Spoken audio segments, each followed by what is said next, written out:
सब प्रेम से बोलिए संतोषी माता की जय। आज शुक्रवार का दिन है और हम आज संतोषी माता की पावन कथा का श्रवण करेंगे। संतोषी माता की कथा के अनुसार एक बुढ़िया थी और उसके 7 पुत्र थे। 6 कमाने वाले थे और एक निकम्मा था। बुढ़िया माँ 6 पुत्रों की रसोई बनाती, भोजन कराती और पीछे से जो कुछ बचता सो 7वें को दे देती थी। परंतु वह बड़ा भोला भाला था, मन में कुछ विचार न करता था। एक दिन अपनी बहू से बोला, देखो मेरी माता का मुझ पर कितना प्यार है। वह बोली, क्यों नहीं, सबका जूठा बचा हुआ तुमको खिलाती है। वह बोला, भला ऐसा भी कहीं हो सकता है? मैं जब तक अपनी आंखों से ना देख लूं मान नहीं सकता। बहू ने हंसकर कहा, तुम देख लोगे तब तो मानोगे। कुछ दिन बाद बड़ा त्योहार आया। घर में 7 प्रकार के भोजन और चूरमा के लड्डू बने। वह जांचने को सिर दर्द का बहाना कर पतला कपड़ा सिर पर ओढ़कर रसोई घर में सो गया और कपड़े में से सब देखता रहा। संतोषी माता की व्रत की कथा के अनुसार 6 भाई भोजन करने आए।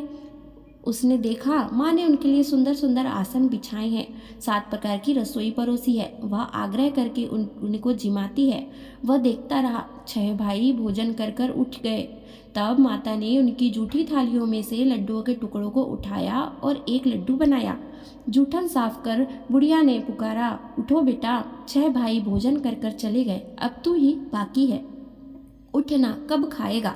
वह कहने लगा, माँ मुझे भोजन नहीं करना, मैं परदेश जा रहा हूँ। माता ने कहा, कल जाता है तो आज ही चला जा। वह बोला, हाँ हाँ आज ही जा रहा हूँ। यह कहकर वह घर से निकल गया। चलते समय बहू की याद आई। वह गौशाला में उपले थाप रही थी। वही जाकर उससे बोला, हम जावे परदेश को आगे कुछ काल, तुम रहियो संतोष में धर्म आपनो पाल। वह बोली, जाओ पिया आनंद से हमरू सोच हटाए, राम भरोसे हम रहे ईश्वर तुम्हें सहाय। दे निशानी आपनी देख धरु में धीर, सुधी हमरी मती बिसारियो रखियो मन गंभीर। वह बोला, मेरे पास तो कुछ नहीं, यह अंगूठी ले लो और अपनी कुछ निशानी मुझे दे। वह बोली, मेरे पास क्या है, यह गोबर भरा हाथ है। यह कहकर उसकी पीठ में गोबर के हाथ की थाप मार दी। वह चल दिया। चलते चलते दूर देश में पहुंचा। वहां पर एक साहूकार की दुकान थी। वहां जाकर कहने लगा, भाई मुझे नौकरी पर रख लो। साहूकार को जरूरत थी। बोला, रह जा। लड़के ने पूछा, वेतन क्या दोगे? साहूकार ने कहा, काम देखकर दाम मिलेगा। साहूकार की नौकरी मिली। वह सवेरे 7 बजे से रात तक नौकरी पर जाने लगा। कुछ दिनों में दुकान का सारा लेन देन, हिसाब किताब, ग्राहकों को माल बेचना, सारा काम करने लगा। साहूकार के 6-7 नौकर थे। वे सब चक्कर खाने लगे कि यह तो बहुत होशियार बन गया है। सेठ ने भी काम देखा और 3 महीने में उसे आधे मुनाफे का साझीदार बना लिया। वह 12 वर्ष में ही नामी सेठ बन गया और मालिक सारा कारोबार उस पर छोड़कर बाहर चला गया। संतोषी माता व्रत कथा के अनुसार अब बहू पर क्या बीती सो सुनो। सास ससुर उसे दुख देने लगे। सारी गृहस्थी का काम करके उसे लकड़ी लेने जंगल में भेजते। इस बीच घर की रोटियों के आटे से जो भूसी निकलती उसकी रोटी बनाकर रख दी जाती और फूटे नारियल के खोपरे में पानी। इस तरह दिन बीतने लगे। एक दिन वह लकड़ी लेने जा रही थी कि रास्ते में बहुत सी स्त्रियां संतोषी माता का व्रत करती दिखाई दी। वह वहां खड़ी हो कथा सुनकर बोली, बहनों यह तुम किस देवता का व्रत करती हो और इसके करने से क्या फल मिलता है? इस व्रत के करने की क्या विधि है? यदि तुम अपने व्रत का विधान मुझसे समझा कर कहोगे तो मैं तुम्हारा एहसान मानूंगी। तब उनमें से एक स्त्री बोली, सुनो, यह संतोषी माता का व्रत है और संतोषी माता की कथा है। इसके करने से निर्धनता, दरिद्रता का नाश होता है, लक्ष्मी आती है, मन की चिंताएं दूर होती है, घर में सुख होने से मन को प्रसन्नता और शांति मिलती है, नीव पुत्र को पुत्र मिलता है, प्रीतम बाहर गया हो तो जल्दी आवे, कुंवारी कन्या को मनपसंद वर मिले, राजद्वारे में बहुत दिनों में मुकदमा चलता हो तो खत्म हो जावे, सब तरह सुख शांति हो, घर में धन जमा हो, पैसा जायदाद का लाभ हो, रोग दूर हो जावे तथा और जो कुछ मन में कामना हो वे सब इस संतोषी माता की कृपा से पूरी हो जावे, इसमें संदेह नहीं। वह पूछने लगी, यह व्रत कैसे किया जावे, यह भी बताओ तो बड़ी कृपा होगी। स्त्री कहने लगी, ₹1.25 का गुड़ चना लेना, इच्छा हो तो ₹5.25 का लेना या ₹11.25 का भी सहूलियत अनुसार लेना। बिना परेशानी, श्रद्धा और प्रेम से जितना बन सके लेना। ₹1.25 से ₹5.25 तक का, इससे भी ज़्यादा शक्ति और भक्ति अनुसार ले। हर शुक्रवार को निराहार रहे। संतोषी माँ की कथा कहना सुनना, इसके बीच क्रम टूटे नहीं, लगातार नियम पालन करना। सुनने वाला कोई ना मिले तो घी का दीपक जला, उसके आगे जल के पात्र को रख कथा कहना, परंतु नियम ना टूटे। जब तक कार्य सिद्ध ना हो नियम पालन करना और कार्य सिद्ध हो जाने पर ही व्रत का उद्यापन करना। 3 मास में माता संतोषी फल पूरा करती है। यदि किसी के खोटे ग्रह हो तो भी माता 1 वर्ष में अवश्य कार्य को सिद्ध करती है। कार्य सिद्ध होने पर ही उद्यापन करना चाहिए, बीच में नहीं। उद्यापन में 2.5 सेर आटे का खाजा तथा इसी परिमाण से खीर तथा चने का साग करना। 8 लड़कों को भोजन कराना। जहाँ तक मिले देवर जेठ भाई बंधु कुटुंब के लड़के लेना, ना मिले तो रिश्तेदार और पड़ोसियों के लड़के बुलाना, उन्हें भोजन कराना। यथाशक्ति दक्षिणा दे, माता का नियम पूरा करना। उस दिन घर में कोई खटाई ना खावे। यह सुनकर बुढ़िया के लड़के की बहू चल दी। रास्ते में लकड़ी के बोझ को बेच दिया और उन पैसों से गुड़ चना ले माता के व्रत की तैयारी कर आगे चली और सामने मंदिर देख पूछने लगी, यह मंदिर किसका है? सब कहने लगे, संतोषी माता का मंदिर है। यह सुन माता के मंदिर में जा माता के चरणों में लौटने लगी। दिन होकर विनती करने लगी, माँ मैं निपट मूर्ख हूँ, व्रत के नियम कुछ नहीं जानती, मैं बहुत दुखी हूँ। हे माता, हे जगत जननी, मेरा दुख दूर कर, मैं तेरी शरण में हूँ। माता को दया आई। एक शुक्रवार बीता कि दूसरे शुक्रवार को ही इसके पति का पत्र आया और तीसरे को ही उसका भेजा हुआ पैसा भी आ पहुँचा। यह देख जेठानी मुँह सिकुड़ने लगी, इतने पैसे आया है, इसमें क्या बड़ाई है? लड़के ताने देने लगे, काकी के पास अब तो पत्र आने लगे, रुपए आने लगे, अब तो काकी की खातिर बढ़ेगी, अब तो काकी बुलाने से भी नहीं बोलेगी। बेचारी सरलता से कहती है, भैया पत्र आवे रुपया आवे तो हम सबके लिए अच्छा है। ऐसा कहकर आंखों में आंसू भरकर संतोषी माता के मंदिर में आ मातेश्वरी के चरणों में गिरकर रोने लगी।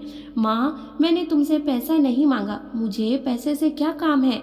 मुझे तो अपने सुहाग से काम है, मैं तो अपने स्वामी के दर्शन और सेवा मांगती हूँ। तब माता ने प्रसन्न होकर कहा, जा बेटी, तेरा स्वामी आएगा। यह सुनकर वह खुशी से बावली हो घर में जा काम करने लगी। अब संतोषी माँ विचार करने लगी कि इस भोली पुत्री से मैंने कह तो दिया कि तेरा पति आवेगा, पर आवेगा कहाँ से? वह तो स्वप्न में भी इसे याद नहीं करता। उसे याद दिलाने मुझे जाना पड़ेगा। इस तरह माता बुढ़िया के बेटे के पास जा स्वप्न में प्रकट हो कहने लगी, साहूकार के बेटे, सोता है या जागता है? वह बोला, माता सोता भी नहीं हूँ जागता भी नहीं हूँ, बीच में ही हूँ, कहो क्या आज्ञा है? माँ कहने लगी, तेरा घर बार कुछ है या नहीं? वह बोला, मेरा सब कुछ है माता, माँ बाप भाई बहन बहू, क्या कमी है? माँ बोली, भोले पुत्र, तेरी स्त्री घोर कष्ट उठा रही है, माँ बाप उसे दुख दे रहे हैं, वह तेरे लिए तरस रही है, तू उसकी सुधि ले। वह बोला, हाँ माता, यह तो मुझे मालूम है, परंतु मैं जाऊं तो जाऊं कैसे? परदेश की बात है, लेन देन का कोई हिसाब नहीं, कोई जाने का रास्ता नजर नहीं आता, कैसे चला जाऊं? माँ कहने लगी, मेरी बात मान, सवेरे नहा धोकर संतोषी माता का नाम ले, घी का दीपक जला, दंडवत कर दुकान पर जा बैठना। देखते देखते तेरा लेन देन सब चुक जाएगा, जमा माल बिक जाएगा, सांझ होते होते धन का ढेर लग जाएगा। जब सवेरे बहुत जल्दी उठ उसने लोगों से अपने सपने की बात कही तो वे सब उसकी बात अनसुनी कर दिल लगी उड़ाने लगे। कहीं सपने भी सच होते हैं? एक बूढ़ा बोला, देख भाई, मेरी बात मान, इस प्रकार सच झूठ करने से बदले देवता ने जैसा कहा है वैसा ही करने में तेरा क्या जाता है? वह बूढ़े की बात मान, स्नान कर संतोषी माँ को दंडवत कर घी का दीपक जला दुकान पर जा बैठा। थोड़ी देर में वह क्या देखता है कि देने वाले रुपया लाए, लेने वाले हिसाब लेने लगे। कोठे से भरे सामान की खरीदार नगद दाम में सौदा करने लगे। शाम तक धन का ढेर लग गया। माता का चमत्कार देख प्रसन्न हो मन में माता का नाम ले घर ले जाने के वास्ते गहना कपड़ा खरीदने लगा और वहाँ के काम से निपट वह घर को रवाना हुआ। वहाँ बहू बेचारी जंगल में लकड़ी लेने जाती है। लौटते वक्त माँ के मंदिर पर विश्राम करती है। वह तो उसका रोजाना रुकने का स्थान ही था। दूर से धूल उड़ती देख वह माता से पूछती है, हे माता, यह धूल कैसी उड़ रही है? माँ कहती है, हे पुत्री, तेरा पति आ रहा है। अब तू ऐसा कर, लकड़ियों के 3 बोझ बना ला। एक नदी के किनारे रख, दूसरा मेरे मंदिर पर और तीसरा अपने सिर पर रख। तेरे पति को लकड़ी का गट्ठा देखकर मोह पैदा होगा। वह वहाँ रुकेगा, नाश्ता पानी बना खाकर माँ से मिलने जाएगा। जब तू लकड़ियों का बोझ उठाकर घर जाना और बीच चौक में गट्ठा डालकर 3 आवाजें जोर से लगाना, लो सासू जी, लकड़ी का गट्ठा लो, भूसी की रोटी दो और नारियल के खोपरे में पानी दो। आज कौन मेहमान आया है? माँ की बात सुन बहू, बहुत अच्छा माता कहकर प्रसन्न हो लकड़ियों के 3 गट्ठे ले आई। एक नदी तट पर एक माता के मंदिर पर रखा। इतने में ही एक मुसाफिर आ पहुंचा। सूखी लकड़ी देख उसकी इच्छा हुई कि अब यहीं विश्राम करे और भोजन बनाकर खाकर गांव जाए।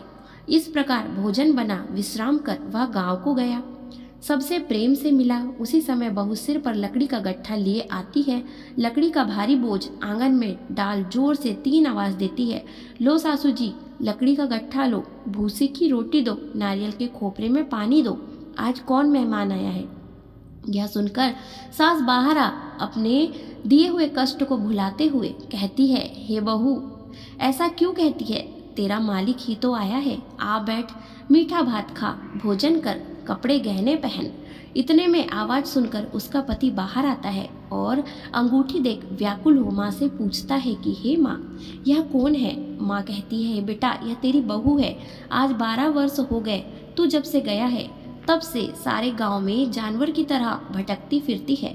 काम काज घर का कुछ करती नहीं, 4 समय आकर खा जाती है। अब तुझे देखकर भूसी की रोटी और नारियल के खोपरे में पानी मांगती है। वह लज्जित हो बोला, ठीक है माँ, मैंने इसे भी देखा है और तुम्हें भी देखा है। अब मुझे दूसरे घर की ताली दो, मैं उसमें रहूँगा। तब माँ बोली, ठीक है बेटा, तेरी जैसी मर्जी, कहकर ताली का गुच्छा पटक दिया। उसने ताली ले दूसरे कमरे में जो तीसरी मंजिल के ऊपर था खोलकर सारा सामान जमाया। एक दिन में वह वहाँ राजा के महल जैसा ठाट बाट बन गया। अब क्या था, वे दोनों सुखपूर्वक रहने लगे। इतने में अगला शुक्रवार आया। बहू ने अपने पति से कहा कि मुझे माता का उद्यापन करना है। पति बोला, बहुत अच्छा, खुशी से करो। वह तुरंत ही उद्यापन की तैयारी करने लगी। जेठ के लड़कों को भोजन के लिए कहने गई।